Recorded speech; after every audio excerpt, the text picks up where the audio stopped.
let me be honest here, guys. Guys, when it comes to Disney, you pretty much know. You can definitely expect some good quality there, because here's the thing: Disney's been basically cranking out movies since the 1920s, and and their animations have helped out some of the best movies ever made, especially in the fairy tale realm, from Snow White and the Seven Dwarfs to Cinderella to Bambi, and just about every other film they've released has been as gut wrenching, as powerful, and as entertaining as it is. But it's something I want. But one thing that has come up in the Walt Disney canon is the Disney princesses fandom. And we definitely get a lot of those princes. We got people like Snow White, Cinderella, Jasmine, and so forth. And all those princesses came from their respective movies. And although they did to dredge out a direct-to-video sequel to, it didn't exactly succeed as well as it did. And one of the made those princesses very good is that not only were they derived from fairy tale stories, especially those by the Brothers Grimm, which I won't get into at the moment. They also had some distinct personalities to separate them. And we also got a lot of those with newer films in the 20th century, especially with films like Brave from Pixar. We also got, say, Enchanted with Giselle, and especially the retelling of the Rapunzel with Tangled. And thus, and we also got the first African American princess, which 2010's The Princess and the Frog. However, those themes, all of those films of those princesses were in follow a very similar mold. They had love or romantic interests in them. Even Mulan was one of those. It basically had focus on these princesses finding love in some way or another. Even someone just twisting the Pocahontas story a little bit to make that happen. However, at least two heroines have stuck out from this and had more in their minds rather than just love, like it wasn't central focus. One was Tiana, Princess and the Frog. Like, her main mission was to open a restaurant instead of finding love, even though she did get that in the end she did become a princess by marrying a prince in the end.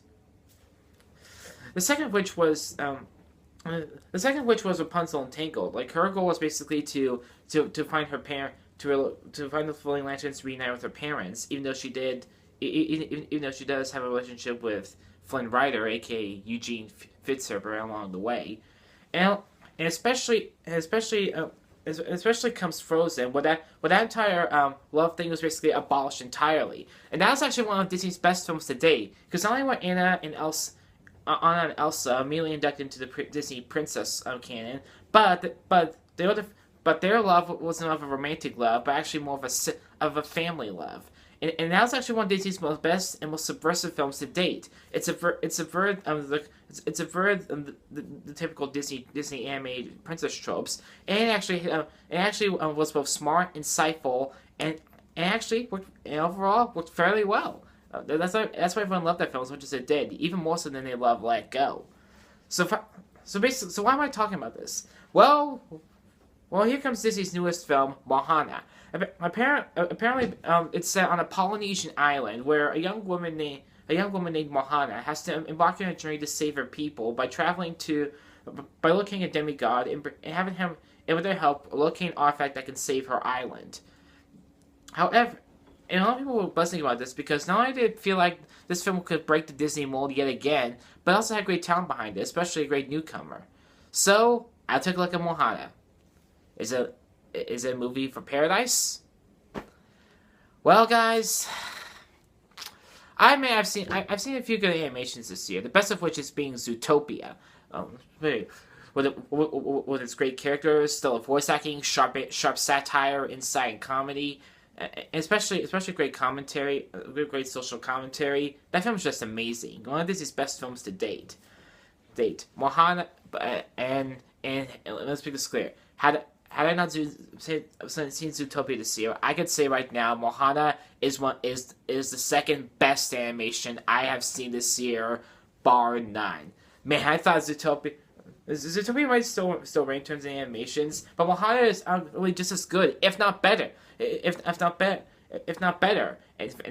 So yeah, I love this film. It's great. It's great. It's certainly one of the best animations I've seen this year, and I have no problems with recommending it at all. So let's start with the voice acting. Voice acting. It really is not much you can actually say.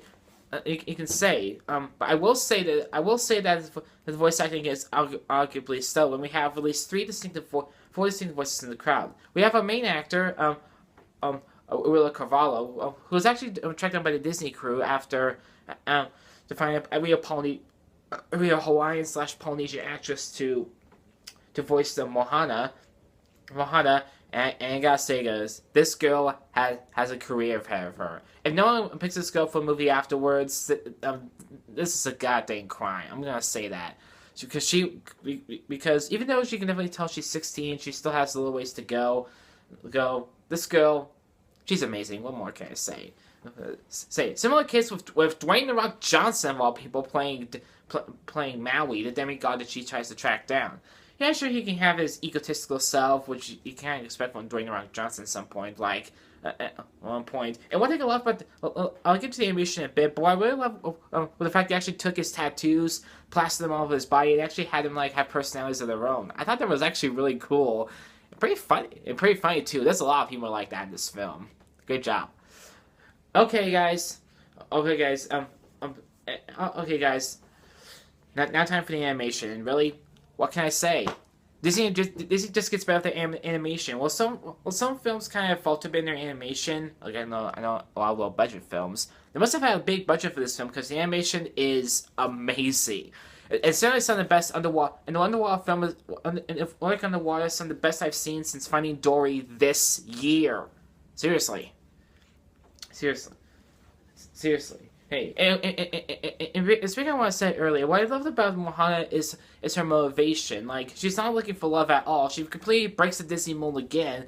As a matter of fact, if you listen to this film, there's not a single talk of love or relationships or even anything like that. Yeah, sure. As a matter of fact, not only the film well know of this, but they actually subtly comment on this, and it's amazing. Honestly, I would pay a lot of money to have this kind of writing done. Seriously, it's great. But I didn't spend this for too long. We need to get into the best part about this film. That's not the animation or the acting. It's the music, and my God, this is some of the best music I've seen in a Disney film since Frozen 3 years ago. Seriously. Now, one of the best things about this film is that the composer handling this is Lin-Manuel Miranda. Now, I've only seen him in How I Met Your Mother, but if you know his work on the Hamilton musical, then you know that this guy has a great talent in music and acting because he wrote all the songs for these films, and all these are masterfully penned and very well written and excellently performed to boot. As I might have said earlier that Willa Carvalho, the actress who plays Moana, has a great future ahead of her. She's definitely she could definitely kick Lea Michele in the butt any day. I can definitely say that. I don't know if Dwayne "The Rock" Johnson had a song or someone else sung over him, but he was great too. Oh, seriously. I don't know if the songs over here will ever bypass Lego in terms of popularity, considering how much that song exploded, but hey, it could happen. So overall, guys, yeah, I love this film. I I especially love that Moana is not unafraid to break the Disney mold, kind of the same way that Frozen was, or even the same way that Skyfall was with Daniel Craig wanting to basically destroy the Bond formula.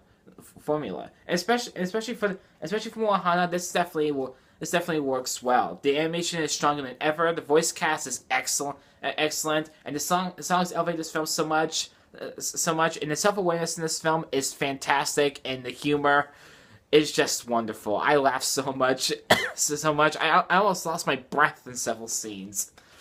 Seriously. Does it reach the heights of Zootopia or even Finding Dory? Definitely not for Zootopia, but Finding Dory, we'll see. It could happen. I think I'm not the only critic who thinks so. So overall, yeah, I'm giving this film a 9 out of 10, and I highly recommend this film.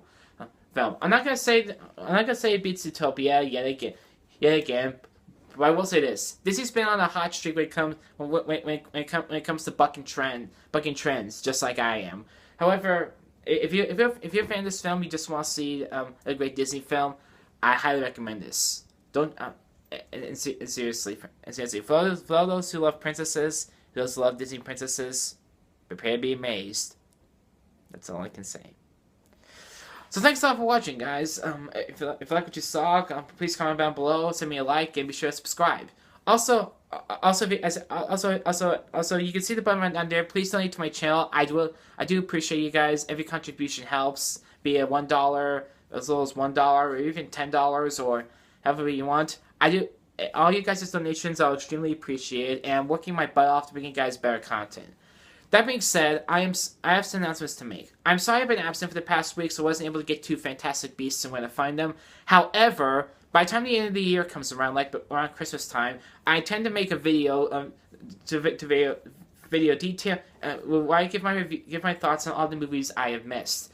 I did see more films that I reviewed, but I just didn't have the. And although I didn't have a review scripted, I either lost the footage or my time didn't allow me to film a good review. That being said, when Christmas comes around, I will see to it that you guys give my thoughts on these films. Thank you guys a lot for that. Also, the reason why I've delayed my Q&A is because I've only had 2 questions thus far, and thus I am holding off on that until I can get some more questions in, like at least 3 or 5 more. That being said, I will hold off until the end of the year to get more questions, and if you guys wait till the end of the year, I promise you'll have that. You'll have this. Thank you guys so much. Your support is always appreciated. Check out Facebook and Twitter to see more of this. And until then, guys, I'm Ross. You're watching M&M Weekly. I'll see you guys next time. Aloha.